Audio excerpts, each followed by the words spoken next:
Hello, bonjour à tous ceux qui sont présents. Alors j'avais dit petit live cet après-midi. On est plutôt en début de soirée.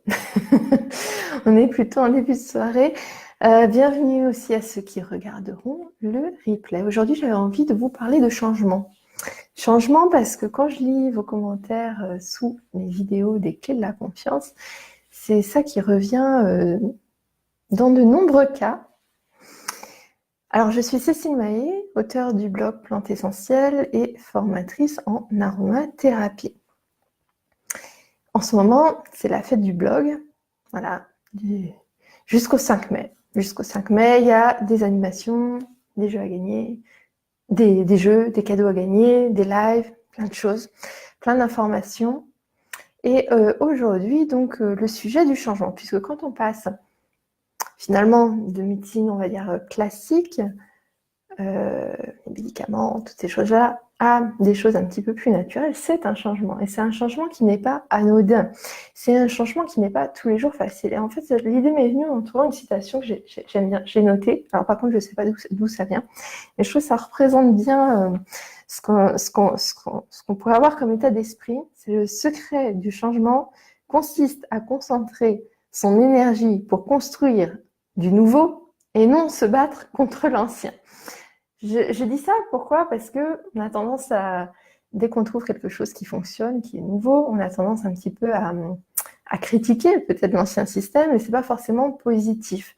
C'est-à-dire que si vous voulez apporter un changement dans votre vie, il est beaucoup plus intéressant de mettre votre énergie à apprendre davantage, à creuser davantage le sujet, par exemple des huiles essentielles, à vous former, à faire des recherches, à participer dans des groupes, etc. On en parlait cette semaine, plutôt que de critiquer l'ancien système. Je vois beaucoup de choses passer qui critiquent les blouses blanches, qui critiquent les professions médicales, qui critiquent beaucoup de critiques, et ça sert à rien en fait, parce que déjà on a besoin de tout, hein. Il faut de tout pour faire un monde, et puis parce que de toute façon, ça ne marchera que si votre énergie, vous la mettez dans des choses nouvelles, positives et qui vous font du bien.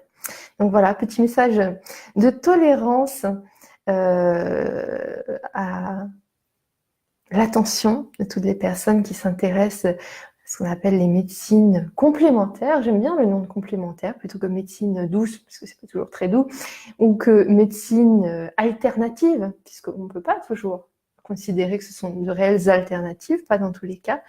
Bonsoir Lydie. Donc, c'est cette notion de tolérance vis-à-vis de l'ensemble des systèmes et le fait de se dire que finalement,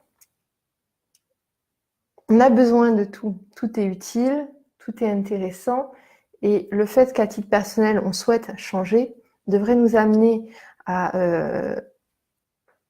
concentrer notre énergie positive sur ce changement, sur le fait d'aller vers plus de naturel, vers les huiles essentielles, etc., plutôt que de s'acharner à critiquer des choses qui existent et qui fonctionnent aussi. Je voyais un commentaire dans une autre vidéo qui disait finalement, moi j'ai essayé de partager les huiles essentielles, j'ai essayé de partager l'aromathérapie, mais la personne n'en a pas voulu. Qu'est-ce que je fais dans ce cas-là? Pourquoi elle n'en veut pas? Pourquoi? Et en fait, il y a des personnes qui n'iront jamais vers l'aromathérapie, qui n'iront jamais vers les huiles essentielles, et c'est tout à fait OK. Et il faut savoir que le prosélytisme, hein, le fait d'essayer de convaincre à tout prix, a en général même l'effet inverse. Donc soyons tolérants vis-à-vis de ceux qui ne partagent pas notre engouement pour les huiles essentielles. Et puis quant à nous, concentrons notre énergie positive sur ce changement, plutôt que de critiquer les professions médicales ou de critiquer les laboratoires et de critiquer. Mais ça fait vendre, la critique fait vendre de toute façon. La critique permet d'émouvoir les gens et fait énormément vendre. Ceci dit, au-delà de ce système très marketing, etc., je pense qu'aujourd'hui, il y a beaucoup dans le milieu médical de personnes, il y en a qui font partie de la formation, de personnes qui en fait introduisent les huiles essentielles dans ces milieux-là, et ce sont de véritables ambassadeurs de cette nouvelle façon finalement de prendre soin de soi et de son bien-être. Donc voilà, concentrons notre énergie positive là où il faut. Ce sera le message de la fin. Puis bonjour à tous ceux, là je regarde le chat du côté, bonjour à tous ceux qui auront suivi en direct. Coucou Virginie, coucou Muriel. Voilà, voilà. Et puis je vous dis à bientôt pour un autre live. Si vous voulez rejoindre la fête du blog, visionnez les vidéos sur les clés de la confiance. Il y a pas mal de choses qui se disent sous ces vidéos, beaucoup de témoignages super intéressants, des retours d'expérience. L'adresse, c'est celle qui est tout en haut là, c'est place.ovh/fête 2019. Voilà, venez faire la fête avec nous. Vous êtes les bienvenus. Bonne soirée.